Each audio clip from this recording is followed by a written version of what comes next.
नमस्कार दोस्तों आजकल लोगों ने पाश्चात्य सभ्यता को फॉलो करना शुरू कर दिया है। वेस्टर्न ट्रेंड्स, वेस्टर्न लाइफस्टाइल अब लोगों की जिंदगी का अभिन्न अंग बन गया है। इस वेस्टर्न लाइफस्टाइल का पार्ट अल्कोहल यानी मदिरा भी है, और अब ये सिर्फ लड़कों में ही नहीं बल्कि लड़कियों में भी कॉमन हो गया है। पर ऐसा क्यों हो रहा है हमारी सोसाइटी में? Welcome ma'am. ये अल्कोहल जो चीज़ है इसमें क्या क्या इंक्लूड होता है? अल्कोहल में बेसिकली कि ये केमिकल कंपाउंड है जो कि ऑर्गेनिक कंपाउंड है। उसमें हाइड्रोक्सिल फंक्शनल ग्रुप होते हैं जो कि एक सैचुरेटेड कार्बन से बाउंड होते हैं। तो इसमें 3 कार्बन होती हैं और वो हाइड्रोक्सिल OH ग्रुप के साथ बाउंड होता है। जो इसका केमिकली अगर उसको देखा जाए तो उसका जो स्ट्रक्चर है उसको हम कहते हैं कि ये बॉल एंड स्टिक मॉडल है। उसमें जो बॉल्स हैं वो कार्बन की और OH ग्रुप के साथ वो अटैच्ड हो जाती हैं एक टिक की मदद से। सो अल्कोहल बेसिकली एक ऑर्गेनिक कंपाउंड है। मैम, गवर्नमेंट ने कौन सी एज फिक्स की है अल्कोहल कंज्यूम करने की, और वो क्यों? गवर्नमेंट ये सोचती है कि छोटे बच्चों को या अडोलेसेंट को अल्कोहल से दूर रखा जाए ताकि इसकी एडिक्शन कम हो जाए या वो ना हो।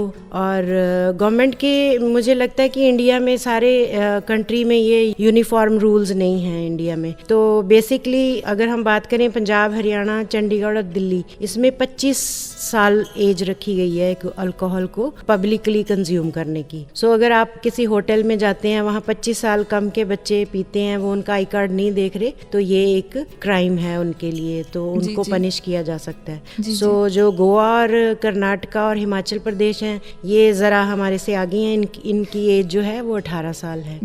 और रेस्ट ऑफ इंडिया जो है उसमें 21 साल है। जी। तो लेकिन कुछ ऐसे स्टेट्स भी हैं जो कहते हैं कि अल्कोहल बिल्कुल ना कंज्यूम करी जाए। उसमें गुजरात, बिहार, मणिपुर, नागालैंड और इन स्टेट्स में इसको पीना इलीगल है। जी। गुजरात तो ड्राई स्टेट है क्योंकि हमारे राष्ट्रपिता गांधी जी का वहाँ पे जन्म हुआ था। जी। और बिहार में भी इलेक्शन से पहले पिछले साल इसको किया गया था कि आप ड्राई स्टेट माना गया उधर। हाँ जी। मैम, आजकल जितने भी सारे पब्स हैं, डिस्कोज हैं, वहाँ पे अल्कोहल बहुत इजीली मिल जाती है, और जितने भी टीनेजर्स हैं जो 15-16 साल से ऊपर है वो वहाँ जाके बहुत ही आराम से अल्कोहल ले लेते हैं, ये जानते हुए कि अभी उनकी लीगल एज नहीं हुई है अल्कोहल कंज्यूम करने की। और वहाँ के जितने भी बारटेंडर्स होते हैं या फिर जो ओनर्स होते हैं वो कभी मना नहीं करते, और ना कभी उनका कोई आई कार्ड चेक करते हैं या फिर कुछ भी चेकिंग नहीं करते और उन्हें अल्कोहल दे देते हैं। तो क्या मैम वो सही है? मुझे तो लगता है कि एडोलेसेंट में भी ये गवर्नमेंट ने कभी प्रमोट नहीं किया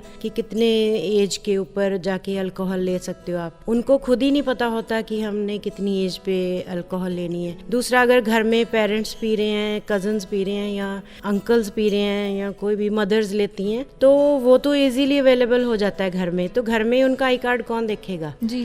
वो तो उसकी पर्सनल मॉरल वैल्यू है कि वो उसको पीना चाहिए या नहीं, ये उनके लिए अच्छी नहीं है पीनी। जहाँ पेरेंट्स की रिस्पॉन्सिबिलिटी बनती है कि वो अपने बच्चों को अच्छी डायरेक्शन दे और बताएं कि ये उनके लिए अच्छी नहीं है पीनी। तो लेकिन अगर घर में बोतल पड़ी है तो उनको कौन रोक सकता है पीने से? तो उनको अगर लगता है कि अगर मेरे माँ बाप पी सकते हैं, अंकल पी सकते हैं, कजन्स पी सकते हैं, तो मैं क्यों नहीं पी सकता? जी। तो वो तो उसके अंदर से आएगा अगर कि मैंने ये नहीं पीनी, फिर ही है, तो नहीं तो वो ज़रूर लेंगे। जी। आजकल कई जगह पे ये बहुत ही कॉमन हो गया है और लोग खुलेआम अल्कोहल पीते हैं, तो ये बच्चे देखते हैं, लड़कियां देखती हैं, और एक तरफ से वो भी अट्रैक्ट हो जाती हैं उस ट्रेंड की तरफ। तो मैम, जैसे आपसे हमें पता चला कि ये बहुत ज़्यादा कॉमन हो गया है, इसका रीज़न क्या है खासकर लड़कियों में?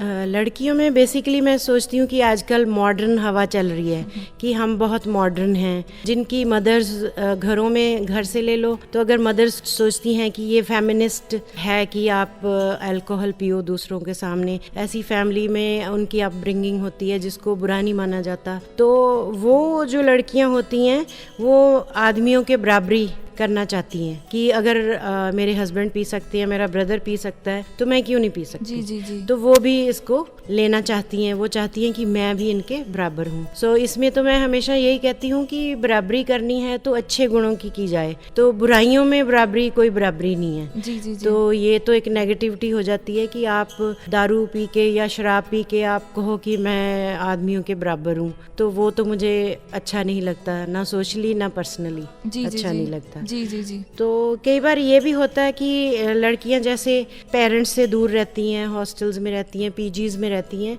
तो अगर एक लड़की पीती है तो उसको लगता है वो अट्रैक्ट होती है और वो सोचती है अगर ये पी सकती हो मैं भी पी सकती हूँ, अगर लड़का पी सकता है तो मैं भी पी सकती हूँ, आई कैन डू इट। तो वो चीज़ उसमें आ जाती है। एक और भी बात होती है, उनको एज यंग है, उनको पता नहीं मेरे लिए अच्छा क्या है बुरा क्या है। एडोलेसेंट एज में उनको लगता है कि मैं बहुत इंटेलिजेंट हूँ, लेकिन मेंटली वो मैच्योर नहीं होते ये बच्चे। तो उनको ये लगता है कि ये प्राइड की बात है कि मैं अल्कोहल लेता हूँ। लड़कों को भी ऐसे लगता है, उनको ऑनर्ड लगता है, फील होता है कि मैं शराब पी सकता हूँ, मैं भी इसको ले सकता हूँ। और कई जगह पे ऑफिसेज में क्या होता है, पार्टीज होती हैं, तो उनमें क्या होता है कि जो नहीं पीती उनको लेफ्ट आउट कर दिया जाता है, क्योंकि आपको पता है ना जो अल्कोहल होती है वो अपर स्टोरी को ब्लॉक कर देती है, जो वो हंसते हैं खेलते हैं। तो जो नहीं पीते उनको लगता है ये तो बहुत खुश हैं और मैं दुखी हूँ क्योंकि मैं नहीं पी रही, तो उनको वो बराबरी करने की उसमें इच्छा आ जाती है।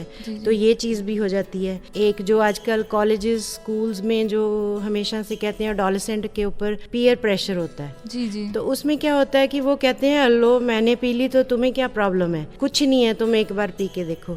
अगर आपने एक बार पी के उसका बैरियर तोड़ दिया कि कोई बात नहीं एक ही बार पीनी है, वो एक बार नहीं होता, वो फिर उसके बाद सदा वो काम शुरू हो जाता है। तो ऐसे जो प्रेशर होते हैं ये तो बच्चों को लाइफ में हर चीज़ में बर्दाश्त करने पड़ते हैं। तो अगर जो बच्चे स्ट्रांग होंगे, फिजिकली स्ट्रांग होंगे, जिनकी अपब्रिंगिंग पेरेंट्स की तरफ से अच्छी होगी, तो डेफिनेटली वो थोड़े बेटर होंगे। पर ये बात भी नहीं है कि अपब्रिंगिंग अच्छी है, ये भी कुछ नहीं कहा जा सकता। आजकल के सिस्टम में अपब्रिंगिंग लोगों में काम करती है, लेकिन इतना नहीं करती कि ये तो बच्चे के अपने ऊपर ही डिपेंड करता है, एडोलेसेंट के ऊपर, कि वो क्या करना चाहता है। कुछ और भी रीजंस होते हैं। कई लड़कियों को लगता है कि वो स्मार्ट दिख रही है, वो दारू पी रही है, सिगरेट पी रही है। लड़कों को भी उन लड़कियों से ज़्यादा अट्रैक्शन होती है जो ज़्यादा जिनका खुला स्वभाव हो, जो खुश रहती हों, जो दारू पी लेती हैं, उनकी कंपनी कर देती हैं, उनके साथ घूमने चली जाती हैं। तो वो भी दूसरी लड़कियों को ये लगता है कि ये एक बड़ा मॉडल है। और एक और बात है कि जैसे आप घूमने चले गए कहीं, तो आपको जो सेक्सुअल एडवांसेस हैं वो भी झेलनी पड़ेंगी। तो अगर आपका अपर स्टोरी नॉर्मल है, ब्रेन नॉर्मल है, तो उसमें क्या होता है कि आप अच्छा या बुरा पहचान सकते हो कि आपने ये काम करना है कि नहीं करना। लेकिन अगर आपने अल्कोहल पी ली तो आपकी जो सोचने की शक्ति है वो खत्म है तो फिर आपको सब कुछ ठीक ही लगता है। तो फिर आप वो काम भी कर लेते हो जो आपको नहीं करने चाहिए। या सेक्सुअल एडवांसेस को पॉजिटिवली लेने के लिए अल्कोहल पी लेती हैं। नॉर्मली क्या कहा जाता है कि जो लड़कियां शराब नहीं पीती वो यूजुअली इसके बारे में सोच लेती हैं कि मैंने ये काम नहीं करना या करना है, ये क्या अच्छा बुरा है। तो वो थोड़ा फर्क रहता है उसमें। अकेले लड़के नहीं, लड़कियां भी इसमें अट्रैक्ट होती हैं कि वो बढ़िया है जो दारू पी के हंसता घूमता रहता है। जी जी। मैम, जो लोग अल्कोहल कंज्यूम करते हैं वो मेंटली और फिजिकली कैसे अफेक्ट हो जाते हैं? देखिए, जो अल्कोहल है वो एक एडिक्शन है।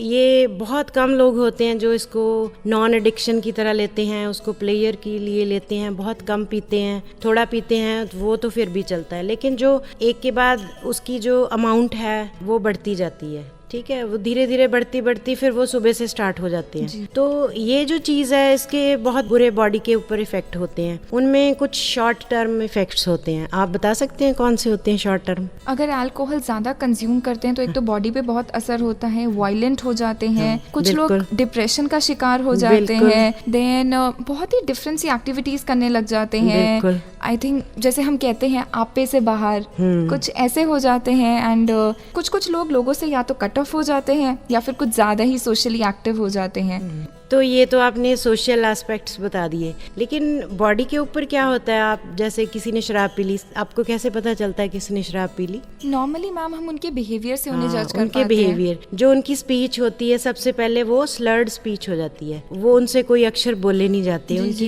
उनकी जो टंग है उनका साथ नहीं देती, ठीक है। फिर उसके बाद क्या होता है कि उनको थोड़ी नींद आना शुरू हो जाती है, वो ड्राउजी हो जाते हैं, ज्यादा पी लेते हैं, उनको उल्टियां भी लग सकती हैं। आपने देखा होगा कि शराबी लोग अक्सर उल्टियां कर देते हैं। जी, हैं। जी, जी। फिर उनको लूज मोशंस लग सकती हैं और उनको सिर में दर्द हो सकती है। अर्ली मॉर्निंग नेक्स्ट डे जो हैंगओवर होता है उसमें सिर दर्द हो सकती है। उनको अगर और ज़्यादा पी लें, क्योंकि अल्कोहल को पानी में मिक्स करके पीते हैं, मान लो आप एक बंदा एक बोतल शराब की पी गया तो उसमें जो है उसके साथ वो पानी भी पिएगा 3 बोतल, अगर 3 टाइम्स वो पानी मिक्स कर रहा है तो उससे क्या होता है उसकी बॉडी में वाटर कंटेंट हाई हो जाता है। तो वाटर कंटेंट हाई होगा तो उसको रेस्पिरेटरी डिफिकल्टी आएगी। लंग्स में भी कहते हैं ना बंदा अपने वाटर में खुद ही ड्राउन हो गया, वो बात होती है। लंग्स में पानी आ जाता है तो सांस लेने में दिक्कत होती है। तो उसमें उसका जो विजन है वो भी डिस्टॉर्ट हो जाता है, उसको प्रॉपर नहीं दिखाई देता। उसको आपने देखा होगा वो दरवाजे में से निकलना चाहे तो नहीं निकल सकता, वो दीवार में जा टकराता है क्योंकि उसका विजन डिस्टॉर्ट हो गया, उसको दरवाजा कहीं और दिख रहा है। जी जी।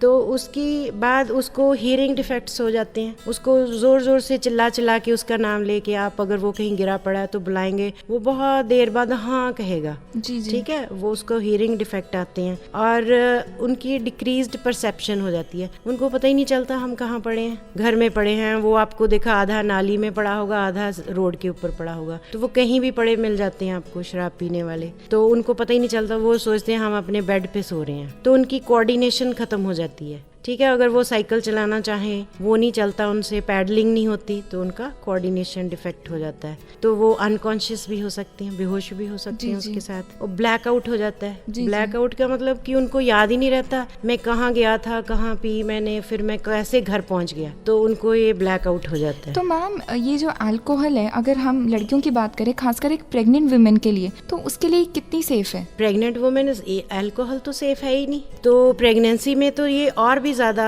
अनसेफ है। जी जी। उसमें जैसे मैंने आपको बताया कि प्रेगनेंसी में ये बॉडी के ऊपर बहुत सारा इफेक्ट करती है। ठीक है, उसमें ये प्री मैच्योर डिलीवरी हो सकती है उसकी। जी जी। ठीक है, उसकी अबॉर्शंस हो सकती हैं। उसके बाद उसको जो बच्चे में डिफेक्ट पैदा हो सकते हैं, उसमें हार्ट डिफेक्ट हो सकता है, उसमें लंग्स डिफेक्ट हो सकते हैं। ज्यादा डिफेक्ट है वो ब्रेन में होते हैं, उसकी सेंसेस में होते हैं, उस इंटेलेक्चुअल जो बच्चे का होता है वो कम हो जाता है, उसकी कोऑर्डिनेशन मूवमेंट्स खत्म हो जाती हैं, और वो जो बच्चा होता है उसको पता ही नहीं चलता कि मुझे कौन क्या कह रहा है। हाँ जी। तो ये जो चीजें हैं वो उसमें पैदा हो जाती हैं बच्चों में। जी मैम, क्या अल्कोहलिज्म एक बीमारी है?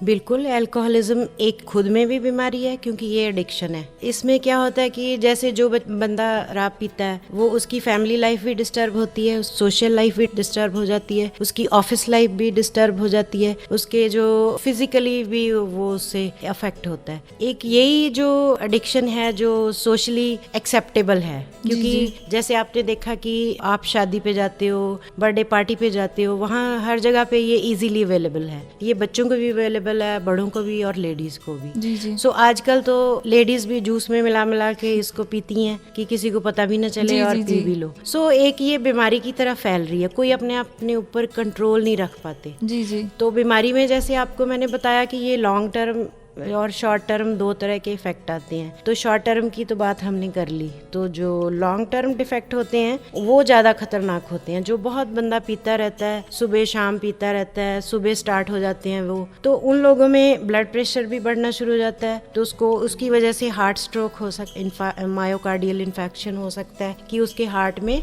डिफेक्ट आ सकता है। तो उसकी नर्व्स भी डैमेज हो जाती हैं। सबसे जो आपने सुना होगा कि उसका लिवर फेल हो गया, तो लिवर फेलियर उसमें एक बहुत बड़ी बात होती है। जी। जो कि अगर लिवर ट्रांसप्लांट कराओगे तो 1 करोड़ रुपए से कम नहीं होगा। और आप अपने जो नियर बाई है, चाहे आपका बच्चा है, बहन है, जो डोनेट करते हैं, उनकी लाइफ भी सेफ नहीं रहती उसकी वजह से, है ना। एक तो आपने मनी इतनी बर्बाद कर दी, पहले तो पीने में करती, फिर ट्रीटमेंट में करोगे। जी। तो ट्रीटमेंट में भी वो वहीं नहीं रुक जाती कि आपने ट्रांसप्लांट करा लिया, खर्चा नहीं होगा, लेकिन खर्चा तो ज़रूर होगा। फिर बाद में जो मेंटेनेंस ट्रीटमेंट है वो भी 10-10, 20-20 हज़ार की एक महीने की चलती है। तो ऐसे जो बहुत सारी डिजीज़ेज़ हैं, जो किडनी डिजीज़ भी हो जाती है, ब्रेन में डिफेक्ट आ जाता है, तो ये सारी बीमारियां उस आदमी को लग जाती हैं। तो मैम इसका ट्रीटमेंट कैसे हो सकता है? ट्रीटमेंट में बेसिकली तो एक तो अच्छी एजुकेशन है। जी जी। वो जो घर से स्टार्ट होती है, जो पेरेंट्स हैं उनको भी बच्चों के लिए एक मॉडल बनना चाहिए। जी जी। ठीक है। दूसरा, एडोलेसेंट एज में उनको जाके बच्चों की कंपनी के ऊपर भी आंख रखनी चाहिए कि बच्चा कैसी कंपनी में जा रहा है। मान लो पहले बच्चा 5 बजे घर आ जाता था, अब रात को 8 बजे आ रहा है, तो ये भी आपके लिए एक चिंता का विषय है। तो उसके बाद जो प्रॉपरली एडिक्शन जिनमें स्टार्ट हो जाती है उसकी ट्रीटमेंट सेवेरिटी के ऊपर डिपेंड करती है। तो बेसिकली एज ए डॉक्टर जो ट्रीटमेंट होती है इसमें काउंसलिंग जो होती है पहले उसको स्टार्ट करते हैं। तो उसको स्टार्ट करके वो देखते हैं कि इस बंदे में कितना डिपेंडेंस हो गया, तो उसके हिसाब से फिर उसको सपोर्ट ग्रुप्स में भेजते हैं जिसमें और ऐसे ही लोग आते हैं जो अपने एक्सपीरियंस शेयर करते हैं। उनकी वहाँ काउंसलिंग होती है और उनको प्रॉपर लेक्चर दिए जाते हैं कि आपने ऐसे नहीं करना। जो रिकवरी प्लान है पेशेंट का वो उसके अगर अंदर से नहीं ना आएगा कि मैंने इस चीज़ से परे जाना है या मैंने इसको छोड़ना है, तो वो छोड़ नहीं पाएगा। तो जो डॉक्टर्स होते हैं वो तो उनको एडमिट करके जो उसको कहते हैं डिटॉक्सिफिकेशन, तो डिटॉक्सिफिकेशन जो डॉक्टर्स करते हैं वो उसको एडमिट करके करते हैं। जो कि एक फुली अल्कोहलिज्म में बुरी तरह से फंस चुका है बंदा, उसके लिए ये एडमिशन होती है। जैसे हमारे पीजीआई में होती है, 32 सेक्टर में होती है और 16 सेक्टर में भी होती है। तो ये डॉक्टर्स उस पेशेंट को एडमिट कर लेते हैं, उसको ट्रीटमेंट देते हैं और जो उसके विथड्रॉल सिम्टम्स आते हैं उनको ट्रीट करते हैं जी।